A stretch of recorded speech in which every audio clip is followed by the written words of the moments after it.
Right, it's Wednesday afternoon, mid-March, and it might seem an odd time to go cutting, but these sinks tomorrow are being taken out and installed in the new studio, which means that I'm moving. This is it. Make the most of this space, because it won't be here anymore. It'll become something quite other. Anyway, I'm going up the field, but I can't go until the sinks go. So we've kind of arranged it all to go together. So I'm going cutting. The sun is out, it's absolutely glorious out there. The tulips are beginning to pop. This is my first week this year when I'm cutting really from the flower farm. It's not a huge cut, it's 250 stems. So I'm not guaranteeing what I'm going to cut. It will be a bit bitty, but very nice clients who love a look that is very gardeny. So they will be happy with what I give them. So come along with me. I thought we'd like a tour around the farm, and we'll cut some flowers and do some floristry. And if there's loud sound of angle grinders and saws and things, it'll be because in a minute these sinks are being taken up the field. And if you're new to the channel, you're very welcome. Please do subscribe, press the bell icon, and we'll tell you when we've got more clips coming up. And if any of the tips and tricks we give you along the way are useful, you can always buy me a coffee, or better still, join my club. Do give a like or put a comment. The only channel where I answer all the comments I get is here on YouTube. So I will see what you put and I will reply. Come on we go. Now, it is possible to look at this garden and just see a mass of green. The rattle, by the way, is my trolley. Mass of green, very little colour, and ground so wet we can't mow it. But if we look closely, we will find, oh look, lots of lovely narcissi, and this is when they're perfect to cut. Just when the heads are tipping over like that, they will last, they'll pop nicely in the vase, and they will last over a week. And we've got quite a lot. The ones I love most, she says, walking down the bed, are these. These are Talia. Very delicate little white star shapes, lovely scent. And here, beginning to flower, just a few stems, but I'm not gonna throw them away because I've only got a few. Lovely white honesty in the tunnel. Tiny handful of the first ranunculus to cut. And the scent of these wallflowers is intoxicating. These are the success of the season so far. I will never grow them outside again. These lovely euphorbia cut beautifully from the shady bed.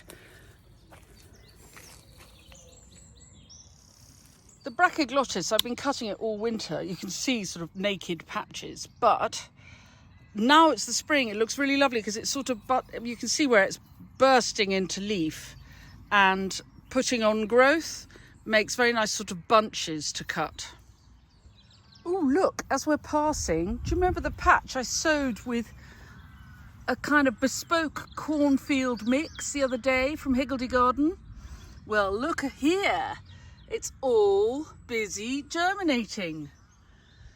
Lovely, thanks Higgers. For detail, this is Physocarpus, darts gold, and still cutting beautifully, so long as I ask it nicely, this lovely back elder black lace. Just for detail, a few stems of this poplar will transform the spaces where these flowers are going because the scent is so delicious. It smells of propolis, which is what bees stick their hives together with, so you get a waft of honey as you walk past. And now for the tulips. They're going to be very mix and match at this stage, early in the season, and I'm going to pull them out of the ground. Did you watch? I made a clip about how we made these tulip beds. We called them an Insta bed. It was very effective. And I really, inspiring. I will be doing it the same way again. And it means that the tulips are not deep in the ground, so I can pull them like this.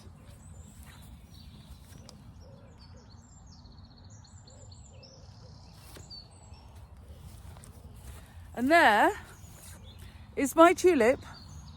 I haven't had to even get a border fork out. Very efficient. And the bed is ready in a minute, once I've harvested the tulips, for planting. No, it's quite cold. Exotic Emperor, you're welcome. Right, so I've got my 50 stems of tulips. So altogether I've got 200 stems so far, so I need another 50 of foliage and sort of detail, and I have an idea where I'm going for that. Sometimes you just want to look up, and there you'll find lovely things for cutting. The other place to look for flowers is in unexpected places. So here we are, the edge of the farm by the deer fence. And look what I spotted yesterday. I was out harvesting stinging nettles, which are these ones, to put in the soup for lunch. And I noticed that the dead nettle, which doesn't sting, and which holds up in the vase really, really nicely and has a lovely green scent when cut. And these white flowers will come out and they're just so pretty. These will do 10 days in a vase if they're looked after. I noticed that the dead nettle, which is a lovely zingy green, was coming into flower. And so that's my next harvest. All sorts of unexpected surprises here. For example, this pink primula growing out of a mossy log. And then last but not least, from the lugful here, we'll have some of this lovely hazel just coming into leaf. Right, so there we have 250 stems of spring and only seven arrangements to make. Let's go. So something about the containers, and then I'll make the floristry and show you what I've made. This French coffee pot is a treasure, and I bought it years ago. I mean, 20 years ago, I bought it at a brocante in France, sort of southwest France somewhere, on a summer holiday. Actually, no, it wasn't 20 years ago. It would have been, about 20 years ago. Anyway, that is going for number 1 Bruton. And then my lovely client who has flowers most weekends for her house, she's going to have 4 jam jars. These are just little square jam jars, but you can see they catch the light really nicely because of the square. If you have glass with corners, it catches the light. And then these vases are brilliant. They are really not very expensive. And if you're in the UK, you get them at the supermarket. These come from Morrison's, and I think they're about £12 each. So here are 4 posies, pale and interesting, for my client who likes pale and interesting. And you'll see they're a lot in bud there, but that's because they've got to last a week, and they will grow in the vase and come out in the warmth of my client's house.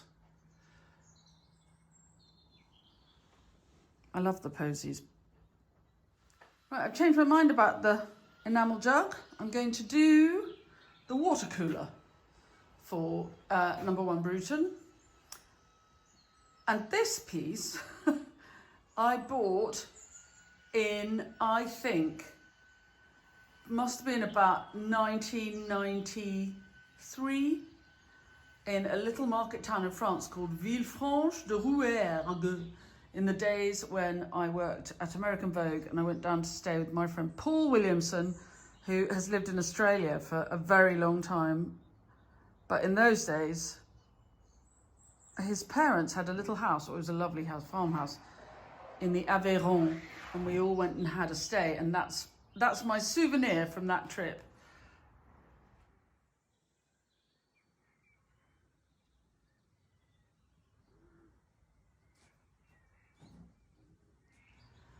And here is the hotter colours. I love this. This is my thing. I love the mix. So I don't like floristry that's too matchy. So look, we've got hot pink here, blush here. Coming out, these will be the same as those when they come out. The zing of the Physocarpus Darks Gold, the dark velvet of, this is a wallflower called Vulcan.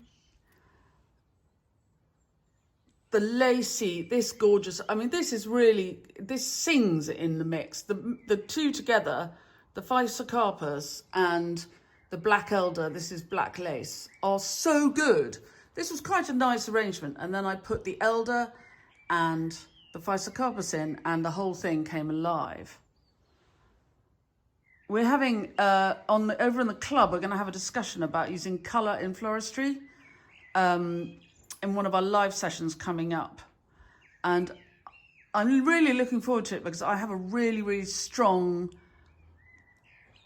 belief that if you're too matchy, floristry can be unutterably dull. But if you really have some fun with your colour and don't abide by too many rules, you get something much more interesting, I think. You may disagree.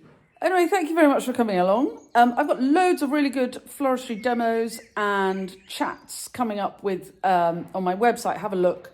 We've got workshops, demos, all sorts coming up through the spring and summer, which I think hopefully will help people who want to do lots more of their own floristry and maybe would like some help. And I'm really very keen on helping people to use flowers from their own garden. This would make a nice 30 stem challenge. Would you do a 30 stem challenge this weekend? Go and look in your garden and see what you can find and make a little posy of something unexpected for your kitchen table. Right, I'm off to take this to number 1 Bruton, and then I'm teaching a workshop about dahlias tonight.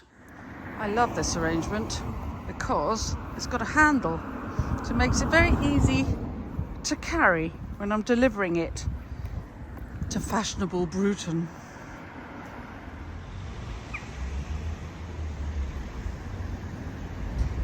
And there's number 1 with the yellow door.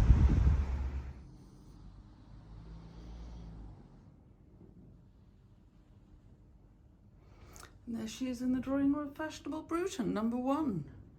Lovely place to be.